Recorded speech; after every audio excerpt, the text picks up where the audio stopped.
Hi, I'm Ariana Stickel. I'm a postdoctoral scholar and AD-RCMAR scientist at the University of California, San Diego. And today I'll be discussing relationships between acculturation, cardiovascular health, and cognition among older and middle-aged Latinos. I will be using this term Latinos throughout my talk. And I just want to acknowledge that this is not necessarily the term preferred by everybody, but for our participants, it is this and Hispanics are terms that they prefer the most, strongly prefer. But again, I want to acknowledge that some other folks might prefer Latina, Latinx, so everybody is individual on that. Now, to start off with, acculturation is this very broad term, and it can mean so many different things to so many different people. It can be when you immigrated to a country. It can be the people you talk to, how you talk to those people, how you talk in general, what language you think in, what language you dream in, what you eat. There are so many different things that come into play with acculturation. And to be quite honest, in science, we don't typically measure it in this very dynamic way. Usually we measure it in a unidirectional fashion, including it, and I would say especially in biomedical and health research. Now, despite this limitation, among Latinos, when we're looking at how Latinos are acculturating or adopting Anglo-white culture, we still see some relationships to physical health, again, despite our limited measures of acculturation. And one of the most consistent relationships that we see is that lower acculturation or less adoption of Anglo-American culture is actually associated with better cardiovascular health.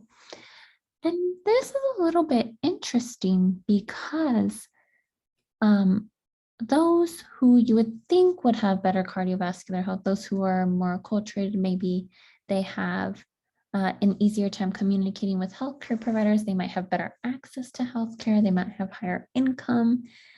They don't necessarily have better cardiovascular health. That's not what the pattern suggests. It suggests the opposite. And so then when we start thinking about cognition, well, there's some literature out there. There's a lot of literature out there that shows that better cardiovascular health is associated with better cognition. And so to that end, one might think that better culture or lower acculturation would lead to better cardiovascular health and then in turn better cognition. But this isn't necessarily the case when we look at the direct relationships between acculturation and cognition. Instead, what we tend to see is that lower acculturation or less adoption of Anglo-American culture is associated with worse cognitive outcomes. And what we're finding is that these relationships pop up across different cultures, but they're not necessarily consistent. And so what we decided to do was to look at these relationships in a large and diverse cohort of Latinos. And to do this, we looked at the Hispanic Community Health Study of Latinos, or HCHSO. This is a study that recruited participants using population-based design, and they recruited participants from the Bronx, Chicago, Miami, and San Diego. And so the Latinos coming from these different areas were representative of these different city populations or metropolitan populations. And at visit 1, HCHSO collected a lot of information on cardiovascular health, on acculturation, and on cognition for those who were 45 years and older.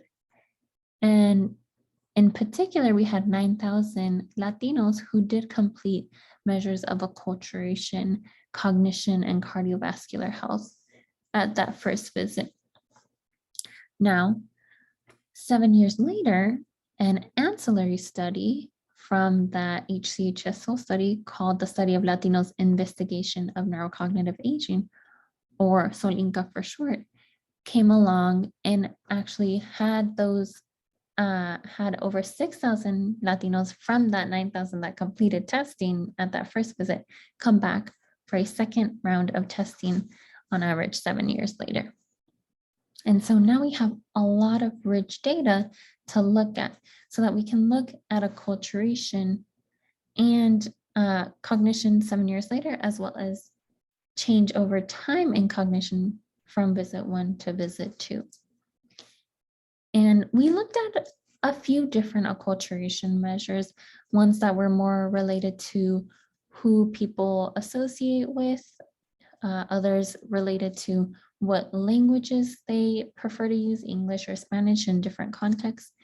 And another measure that was actually less about individual preferences in day-to-day and more about socio-demographics, like where a person was born, how long they've been in the United States, and those sorts of things.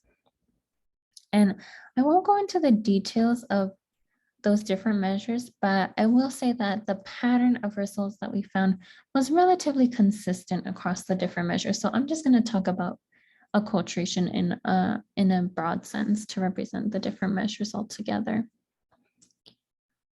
Now, one thing that we did was as I mentioned earlier, sometimes higher acculturation is associated with higher income, better access to healthcare. And so we actually wanted to control for those things so that we could look at the impact of acculturation on cognition after taking those things into account. And we also wanted to look at it after taking into account cardiovascular health, because again, there's these different relationships between acculturation and cardiovascular health, and then cardiovascular health and cognition. And so we wanted to see if, after we controlled for cardiovascular health, if the relationships between acculturation and cognition were maintained. So overall, what we found is actually what I would say the majority, although it's not a large majority of the literature finds, and that is that those with higher acculturation, so those who adopt Anglo-American culture more, did tend to have higher scores across a lot of our cognitive measures, most of our cognitive measures. And this is, again, acculturation at visit 1, predicting performance 7 years later on average. And so from that, this could mean that perhaps this group is, those with lower acculturation are at greater risk for cognitive decline. Or it could mean maybe they're just starting off lower in general and kind of progressing about the same as those with higher acculturation. And so they're doing, they have lower scores overall, but they're consistently low. It's not that they continue to decrease at a faster rate than those who have higher acculturation.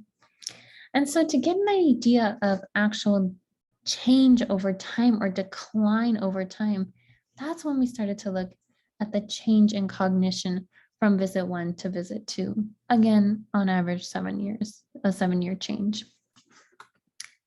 And what we saw was something that's probably actually good. And that is acculturation was not associated with change in cognition over time across a lot of our cognitive measures. And so again, this really suggests that folks with low or high acculturation, they're not at greater or lesser risk for cognitive decline. They're changing about the same as each other. And again, this points to that, in our earlier findings where we're just looking at how acculturation predicts performance at one time point, those with lower acculturation who aren't doing as well, it's probably because they're probably people who maybe weren't exposed to testing quite as much as those who have adopted a lot of Anglo-American culture. They might not have the same cultural values of, being really quick at something, and they might be, which a lot of our tests measure is how fast you can do things. Whereas some cultures, and it's been hypothesized that this could be the case with a Latino culture in particular, is that they actually prefer to balance, or they kind of prioritize being accurate over being fast. And in a lot of our measures of cognition, that's not necessarily recognized or scored as highly as if you can just do something quickly. And so this is something else that could be happening here, and could be the reason why, again, we see these differences when we take a snapshot view at visit 2, but not when we look at the change over time from visit 1 to visit 2. And I will say that when we throw cardiovascular health into our models, our statistical models, we see that these patterns are pretty robust, meaning that they're not really changing. And so this is a good thing, but I think we still want to dig a little bit deeper into these relationships between acculturation, cardiovascular health, and cognition. We want to look at the brain. There's a lot of evidence that better cardiovascular health is associated with better brain aging outcomes, but maybe that's modified. Maybe that is, maybe it changes, the degree of that relationship changes based on acculturation. The other things that we need to think about are whether these relationships between acculturation, cardiovascular health, and cognition differ by other sociodemographic variables, by sex or gender or education or language preference. These are all things that we want to consider in the future. And with that, I'd like to thank first the RCMAR conference organizers, and in particular, the National Institute on Aging for this wonderful funding opportunity. I want to say thank you to the San Diego AD-RCMAR program, and in particular, my mentor, Dr. Hector Gonzalez. I want to thank Wasim Taraf for being the wonderful biostatistician that helped complete these analyses that I discussed today. And then finally, I want to just acknowledge Steve Wallace. I had met him a couple of times in the past, before and after becoming an AD-RCMAR scholar, and he was always so gracious and welcoming, and he is missed. And with that, I will thank you for your time and end here.